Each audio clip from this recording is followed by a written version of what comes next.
మీరు ప్రాపర్టీ కొంటున్నారా? మరి titles ట్యాప్లో check చేశారా? చెక్ చేసే కొనండి.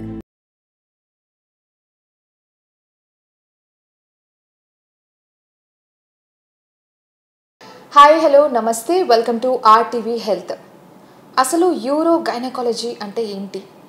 యూరో గైనకాలజీలో ఎటువంటి సాధారణ సమస్యలు ఫేస్ చేస్తూ ఉంటారు? దీనికి సంబంధించి పూర్తి వివరాలు మనకు తెలియజేయడానికి ప్రస్తుతం మనతో పాటు ఉన్నారు డాక్టర్ బిందు ప్రియ గారు, యూరో గైనకాలజిస్ట్. ఆవిడని అడిగి మరిన్ని వివరాలు తెలుసుకుందాం. హలో డాక్టర్ గారు, నమస్తే. నమస్తే అండి. సో అసలు యూరో గైనకాలజీ అంటే ఏంటి? యూరో గైనకాలజీ అనేది ఇట్స్ లైక్ చెప్పాలంటే ఇది ఒక రకమైన న్యూ స్పెషాలిటీ లాగా. ఇది ఫారిన్ కంట్రీస్లో ఎప్పటి నుంచో చాలా వెల్ ఎస్టాబ్లిష్డ్ స్పెషాలిటీ అయినప్పటికీ మన ఇండియాలో ఇప్పుడిప్పుడే దీని గురించి అవగాహన పెరుగుతుంది. సో బేసిక్గా దీంట్లో యూరో గైనకాలజీలో మేము పెల్విక్ ఫ్లోర్ డిజార్డర్స్ అనే ఒక రకమైన సమస్యల్ని డీల్ చేస్తూ ఉంటాము. సో దీంట్లో ఎటువంటి సాధారణంగా మేము చూసే సమస్యలు ఎలా ఉంటాయంటే యూరినరీ ఇన్కాంటినెన్స్, అంటే యూరిన్ వచ్చినప్పుడు ఆపుకోలేకపోవడం అనే సమస్యని యూరినరీ ఇన్కాంటినెన్స్ అంటాము. సో దీన్ని దిస్ ఇస్ లైక్ ఒక కామన్ ప్రాబ్లం యూరో గైనకాలజిస్ట్గా మేము డీల్ చేసే సిచ్యువేషన్. అట్లాగే రిపీటెడ్ యూరినరీ ట్రాక్ట్ ఇన్ఫెక్షన్స్, కొంతమందికి యూరిన్ ఇన్ఫెక్షన్స్ అనేది తరచుగా అవుతూ ఉంటుంది. అంటే ఎప్పుడో సంవత్సరానికి ఒకసారి ఆర్ వచ్చినప్పుడు అది సహజం, కానీ బట్ కొంతమందికి అది రిపీటెడ్గా వచ్చి వాళ్ళని బాధిస్తూ ఉంటుంది. దీన్ని రికరెంట్ యూరినరీ ట్రాక్ట్ ఇన్ఫెక్షన్స్ అంటాం. అలాగే కొంతమందికి కింద మూత్రపు సంచి కానీ లేకపోతే గర్భసంచి కానీ కిందకి జారడం అనే సమస్యని ప్రొలాప్స్ అంటాము. ఇది కూడా యూరో గైనకాలజిస్ట్గా మేము డీల్ చేసే కామన్ సిచ్యువేషన్. అట్లాగే కొంతమందికి కింద పొత్తి కడుపులో కాన్స్టెంట్ పెయిన్ ఉంటుంది. సో ఈ కండిషన్ని కూడా మీరు యూరో గైనకాలజిస్ట్ దగ్గర దీని గురించి మీరు ట్రీట్మెంట్ తీసుకోవడానికి వీలవుతుంది. ఓకే, సో ఇక్కడ మనం మూత్రం ఆపుకోలేకపోవడం అంటే ఈ టాపిక్ కూడా వచ్చింది కాబట్టి అంటే ఇది ఒక సమస్యగానే పరిగణించాలంటారా? చాలామందికి ఒక అపోహ ఉంటుంది, మేబీ లైక్ ఏజ్ పెరుగుతున్న కొద్దీ ఇలా మూత్రం ఆపుకోలేకపోవడం అనేది చాలా కామన్ ప్రాబ్లం. సో ఇది ఇంకా న్యాచురల్ ప్రాసెస్ ఆఫ్ ఏజింగ్ అని చెప్పి చాలామంది ఆ సమస్యతో బాధపడుతూ ఉంటారు. ఇంకొకటి ఏంటంటే అవగాహన లేకుండా ఎవరి దగ్గరికి వెళ్ళాలి, మేబీ కొంచెం సెన్సిటివ్ ఇష్యూ అయినందుకు ఇంట్లో వాళ్ళతో కూడా ఇది వాళ్ళు షేర్ చేసుకోలేక వాళ్ళలో వాళ్ళే చాలా వరకు బాధపడుతూ ఉంటారు. But definitely euro gynaecologist is the correct person. ఈ ప్రాబ్లం ఉన్నప్పుడు మీరు యూరో గైనకాలజిస్ట్ దగ్గర దీని గురించి ట్రీట్మెంట్ తీసుకోవడానికి వీలవుతుంది. అండ్ యూరినరీ ఇన్కాంటినెన్స్ అనేది ఇది న్యాచురల్ ప్రాసెస్ ఆఫ్ ఏజింగ్ కాదు. సో ఇది ఒక రకమైన పెల్విక్ ఫ్లోర్ డిస్ఫంక్షన్ వల్ల ఈ మూత్రం ఆపుకోలేకపోవడం అనే సమస్య తలెత్తుతూ ఉంటుంది. సో దీంట్లో ఏంటి ప్రాబ్లం అనేది మనం చూసుకుని దానికి తగినట్టుగా ట్రీట్మెంట్ తీసుకుంటే డెఫినెట్గా రిజల్ట్ అనేది మనకి కనిపిస్తుంది. మ్యామ్, ఇప్పుడు మూత్రం ఆపుకోలేకపోవడం అనేది ఒక సమస్య, కానీ దీనికి ఎటువంటి చికిత్స మనకు అందుబాటులో ఉందంటారు? ఆ మూత్రం ఆపుకోలేకపోవడంలో కూడా చాలా రకాల యూరినరీ ఇన్కాంటినెన్స్ ఉంది. అందులో ఒక రకం ఏంటంటే ఓవర్ యాక్టివ్ బ్లాడర్ అంటాం. అంటే ఇందులో యూరిన్ అనేది తరచుగా వెళ్ళడం, యూరిన్ వచ్చినప్పుడు చాలా అర్జెంటుగా ఫీల్ అవ్వడం, అర్జెన్సీతో సపోజ్ దగ్గరగా వాష్రూమ్ అది లేదు ఆర్ టైంకి వాష్రూమ్కి వెళ్ళలేకపోతే సడన్గా యూరిన్ లీక్ అవ్వడం అనే ఈ ప్రాబ్లమ్ని ఓవర్ యాక్టివ్ బ్లాడర్ ఆర్ అర్జీ ఇన్కాంటినెన్స్ అంటాం. అలాగే కొంతమంది మహిళల్లో దగ్గినప్పుడు, తుమ్మినప్పుడు లేదా బరువులు లేపినప్పుడు అనేది ఆ పెల్విక్ ఫ్లోర్ మజిల్ వీక్ అయినందుకు యూరిన్ అనేది లీక్ అవుతుంది. దీన్ని స్ట్రెస్ యూరినరీ ఇన్కాంటినెన్స్ అంటాం. ఇంకా కొంతమందిలో రెండు కండిషన్స్ కలిపి కనిపిస్తుంది, దాన్ని మిక్స్డ్ యూరినరీ ఇన్కాంటినెన్స్ అంటాము. సో ఏ రకమైన ప్రాబ్లం అనే దాన్ని బట్టి మనం ట్రీట్మెంట్ అనేది వీళ్ళకి సజెస్ట్ చేయడానికి అవుతుంది. అండ్ కొంతమంది అంటే కొంచెం వర్క్ ఓరియంటెడ్ ఉన్నవారు కొన్ని ఇంపార్టెంట్ మీటింగ్స్ కావచ్చు, సమ్ రీజన్స్ ఏదైనా కావచ్చు, యూరిన్ ఇలా ఆపుకుంటూ ఉంటారు. ఇది ఎంతవరకు కరెక్ట్ అంటారు? డెఫినెట్గా ఇప్పుడు మనం డిస్కస్ చేసిన కొన్ని రకాల ప్రాబ్లమ్స్కి ఇట్లాంటి అన్హెల్దీ బ్లాడర్ హ్యాబిట్స్ కూడా ఒక రకమైన రీజన్ అనే చెప్పాలి. సో యూజువల్లీ బ్లాడర్ అనేది నార్మల్గా అరౌండ్ 300-400 ml యూరిన్ వరకు అది కంఫర్టబుల్గా హోల్డ్ చేసుకోవడానికి వీలవుతుంది.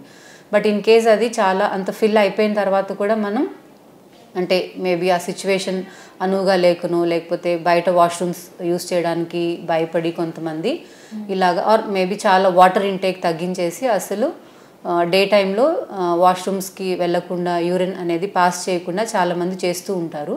దీంతో ఏమవుతుందంటే ఇట్లాగా కొంతమందికి యూరిన్ ఇన్ఫెక్షన్స్ రావడము, తర్వాత బ్లాడర్ అనేది ఒక రకమైన డిజార్డర్ స్టేట్లో వెళ్ళి యూరిన్ సరిగ్గా ఎంటీ కాకపోవడము, లేకపోతే కొంతమందికి ఇట్లాగా అర్జెన్సీ ప్రాబ్లం మొదలవడం అది జరగవచ్చు. సో వీలంత వరకు దీన్ని అవాయిడ్ చేయమనే చెప్తాం. ఓకే. అండ్ ఇప్పుడు లేడీస్ అనే కాదు, ఎవరైనా సరే ట్రావెల్ చేసేటప్పుడు అసలు యూరిన్కి వెళ్ళాలంటే ఇప్పుడు మీరు మెన్షన్ చేశారు. సో ఎటువంటి జాగ్రత్తలు తీసుకొని యూరిన్కి వెళ్ళాలంటారు అవుట్ సైడ్ బయట ప్లేసెస్లో? యూరిన్ ఇన్ఫెక్షన్కి one of the main reason ఏంటంటే డీహైడ్రేషన్, అంటే మనం వాటర్ సరిగా తీసుకోలేకపోవటం, ఆర్ మేబీ అది యూరిన్ సెన్సేషన్ ఉన్నప్పుడు దాన్ని టైంకి యూరిన్ ఎంటీ చేయలేకపోవడం. దీస్ ఆర్ లైక్ కొన్ని ఇంపార్టెంట్ రీజన్స్ యూరిన్ ఇన్ఫెక్షన్ అవ్వడానికి. సో ఇది ప్రివెంట్ చేయాలి అనుకుంటే డెఫినెట్లీ మనం అడిక్వేట్ వాటర్ అనేది తీసుకోవాలి. ఇన్ కేస్ బయట వాష్రూమ్స్ అది యూస్ చేయవలసి వచ్చింది, అది హైజీనిక్గా లేదు అనుకున్నప్పుడు మేబీ మనకి ఇండియన్ టాయిలెట్ ఆప్షన్ ఉంది అనుకుంటే నా ఉద్దేశంలో అది బెటర్ ఆప్షన్. బికాస్ దాంట్లో మనకి ఎటువంటి అంటే ఆ కమోడ్ సీట్లో కాంటాక్ట్ కానీ ఏమీ ఉండదు. సో దాని గురించి కూడా అంటే వేరే వాళ్ళ ఇన్ఫెక్షన్ మనకి అంటుకునే ఆ ప్రాబ్లమ్స్ కూడా మేబీ తక్కువగా ఉండొచ్చు. సో ఇలాంటి ఆప్షన్ ఉన్నప్పుడు డెఫినెట్గా దాన్ని యూటిలైజ్ చేసుకోమని చెప్తాను. అండ్ డాక్టర్ గారు, ప్రొలాప్స్ అంటే ఏంటి? ప్రొలాప్స్ అనే సమస్య ఏంటంటే బేసిక్గా urine bladder or urinary bladder కానీ, లేకపోతే యూట్రస్ కానీ, లేకపోతే మోషన్ ప్యాసేజ్లో చివరి భాగంని ఏనస్ అండ్ రెక్టమ్ అంటాము.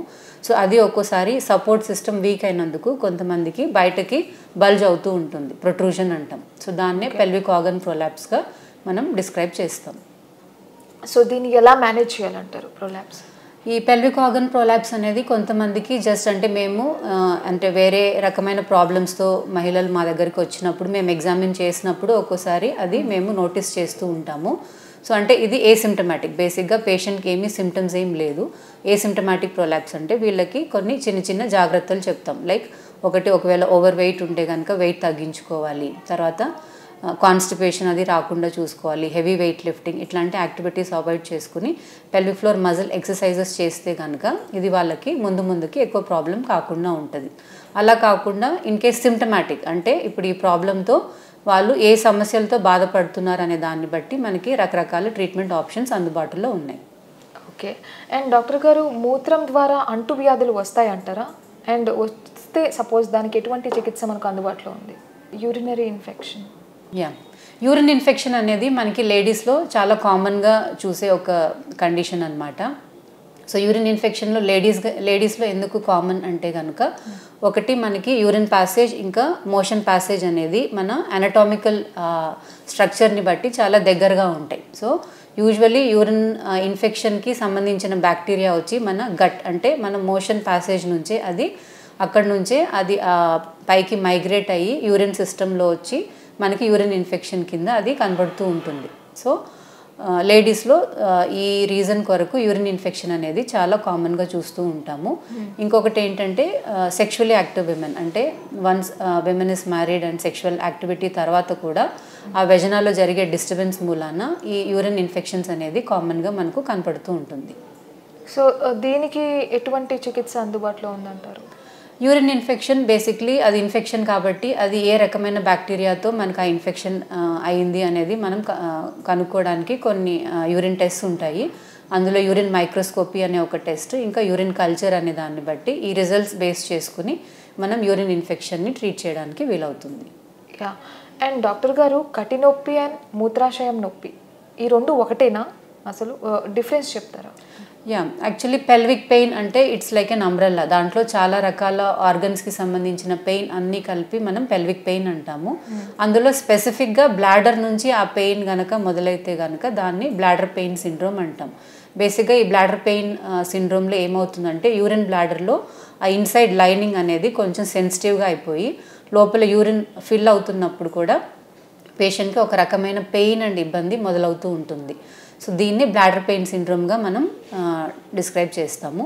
అండ్ దీనికి కూడా మనకి అంటే కారణం ఏంటో కనుక్కొని దానికి తగినట్టుగా ట్రీట్మెంట్ అనేది మనకి అందుబాటులో ఉన్నాయి. అండ్ పెల్విక్ ఫ్లోర్ డిసార్డర్స్ అంటే ఏంటి? పెల్విక్ ఫ్లోర్ అనేది ఇట్స్ లైక్ అ స్ట్రాంగ్ ఒక గ్రూప్ ఆఫ్ మజిల్ అనమాట. ఇది బేసిక్గా మనకి ఎక్కడ ఉంటుంది అంటే వెనక టెయిల్ బోన్ నుంచి ఇంకా మన urine passage, motion passage and vaginal ప్యాసేజ్ని సపోర్ట్ చేస్తూ ఒక స్ట్రాంగ్ షీట్ ఆఫ్ మజిల్ అనేది దాన్ని పెల్విక్ ఫ్లోర్ మజిల్ అంటాం. సో ఇది కొంతమందిలో ఈ పెల్విక్ ఫ్లోర్ మజిల్ వీక్నెస్ వల్ల, అంటే ఒకటి ఒబిసిటీ కావచ్చు, లేకపోతే లేడీస్లో ప్రెగ్నెన్సీ అండ్ దెన్ డెలివరీ దాని ఎఫెక్ట్ వల్ల కావచ్చు, లేదనుకుంటే ఏజ్ ఫ్యాక్టర్స్, ఏజింగ్తో కూడా మజిల్ అనేది కొంచెం వీక్ అవడానికి there is a possibility. So ఇట్లాంటి వాళ్ళలో ఆ మజిల్ అనేది ప్రాపర్గా ఫంక్షన్ కానప్పుడు రకరకాల పెల్విక్ ఫ్లోర్ డిజార్డర్స్ అనేది మనకి కనిపిస్తూ ఉండవచ్చు. ఇప్పుడు మనం డిస్కస్ చేసిన యూరినరీ ఇన్కాంటినెన్స్ కానీ, లేకపోతే ప్రొలాప్స్ కానీ, ఇవన్నీ కూడా బికాస్ ఆఫ్ ఈ పెల్విక్ ఫ్లోర్ డిజార్డర్స్లో ఒక రకమైన ప్రాబ్లమ్స్ అనమాట. యా, సో డాక్టర్ గారు, అసలు మీ దగ్గరికి యూరో గైనకాలజీకి సంబంధించి ఎటువంటి ఇష్యూస్తో ఎక్కువ మంది వస్తున్నారు లేడీస్? సో కామన్గా యూరోగైనకాలజిస్ట్ దగ్గర కామన్గా రావడానికి అదే యూరినరీ ఇన్కాంటినెన్స్ కానీ, లేకపోతే పెల్విక్ ఆర్గన్ ప్రోలాప్స్ కానీ, లేకపోతే రిపీటెడ్ యూరిన్ ఇన్ఫెక్షన్స్ కానీ, లేకపోతే సెక్షువల్ డిస్ఫంక్షన్, ఇంటర్కోర్స్లో ఏదైనా ప్రాబ్లమ్స్ ఉన్నా కానీ, లేదనుకుంటే ఈవెన్ మోషన్ ఆపుకోవడానికి ఏదైనా ఇబ్బంది ఉన్నా, రిపీటెడ్ యూరిన్ ఇన్ఫెక్షన్స్ అవుతూ ఉన్నా, లేకపోతే pelvic pain or bladder pain, ఇలాంటి కండిషన్స్ని మేము కామన్గా ట్రీట్ చేస్తూ ఉంటాం. ఇప్పుడు మీరు మెన్షన్ చేసిన ఏవైతే డిసీజ్ ఉన్నాయో వాటిలో ఎక్కువ మనం క్రిటికల్గా సివియర్గా తీసుకోవాల్సిన డిసీజ్ ఉన్నాయంటారా? ఒకటి మంచి విషయం ఏంటంటే ఇందులో ఏది కూడా మనకి లైఫ్ థ్రెటనింగ్, అంటే ప్రాణానికి ప్రమాదమైన జబ్బులు ఏదీ లేదు. ఇట్ ఈస్ ఓన్లీ మన క్వాలిటీ ఆఫ్ లైఫ్ని డిసైడ్ చేసే ఇష్యూస్ మాత్రమే ఉన్నాయి. సో మన క్వాలిటీ ఆఫ్ లైఫ్ ఎప్పుడైనా కూడా క్వాంటిటీ కన్నా కూడా క్వాలిటీ అనేది మనకి ఎక్కువ ఇంపార్టెంట్. మనం ఎన్ని రోజులు లైఫ్ ఎక్స్పెక్టెన్సీ ఉన్నామనే దానికన్నా కూడా మనం ఎంత హెల్దీగా ఉన్నాము అనేది చాలా ముఖ్యం అన్నమాట. సో మన క్వాలిటీ ఆఫ్ లైఫ్ని మనం బెటర్ చేసుకోవాలి అనుకుంటే డెఫినెట్గా ఈ కండిషన్స్కి కూడా మనం ట్రీట్మెంట్ ఆప్షన్స్ని మనం యూటిలైజ్ చేసుకోవాలి. ఓకే, అండ్ డాక్టర్ గారు, స్పెషలీ ఫర్ విమెన్, సో ఇలాంటి ఒక ఇన్ఫెక్షన్స్ నుంచి జాగ్రత్త పడాలంటే వాళ్ళు ఎటువంటి హైజీనిక్ థింగ్స్ ఫాలో అవ్వాలంటారు? గుడ్ బ్లాడర్ హ్యాబిట్స్ అనేది ఎప్పుడైనా కూడా మనకి చాలా అవసరం. సో ఈ గుడ్ బ్లాడర్ హ్యాబిట్స్ కింద మనం అడిక్వేట్ వాటర్ తీసుకోవడం, కనీసం ఒక రోజుకి సుమారుగా 2 నుంచి 2.5 లీటర్ వాటర్ తాగాలి. తర్వాత యూరిన్ అంటే యూరిన్ సెన్సేషన్ అది వచ్చినప్పుడు డెఫినెట్గా బ్లాడర్ని మనం ఎంప్టీ చేసుకోవాలి. బ్లాడర్ని ఓవర్ఫిల్ అయ్యేంత వరకు మనం ఎక్కువ దాన్ని స్ట్రెచ్ చేయకూడదు. తర్వాత కొన్ని రకాల బ్లాడర్ ఇరిటెంట్స్ ఉంటాయి, ఎస్పెషలీ టీ కానీ కాఫీ కానీ వాళ్ళు ఎక్కువ మోతాదులో తీసుకుంటూ ఉంటే దాన్ని తగ్గించుకోవాలి. తర్వాత cool drinks, even caffeinated carbonated drinks కూడా డెఫినెట్లీ బ్లాడర్ని ఇరిటేట్ చేస్తుంది. సో అట్లాంటిది అవాయిడ్ చేయాలి. కాన్స్టిపేషన్ రాకుండా చూసుకోవాలి. ఒబిసిటీ వల్ల కూడా పెల్విక్ ఫ్లోర్ డిజార్డర్స్ అనేది మనకి కనపడుతూ ఉంటుంది. So weight management is important. So ఈ జాగ్రత్తలు తీసుకున్నందుకు డెఫినెట్గా మనం బ్లాడర్ని కంట్రోల్లో పెట్టుకోవడానికి అవుతుంది. ఓకే, డాక్టర్ బిందుప్రియ గారు, అసలు బ్లాడర్కి సంబంధించి కావచ్చు, అసలు ఎటువంటి హైజీన్ విషయాలు ఫాలో చేయాలి, ఇవన్నీ తెలియజేశారు. థ్యాంక్ యూ సో మచ్ అండి. Thank you.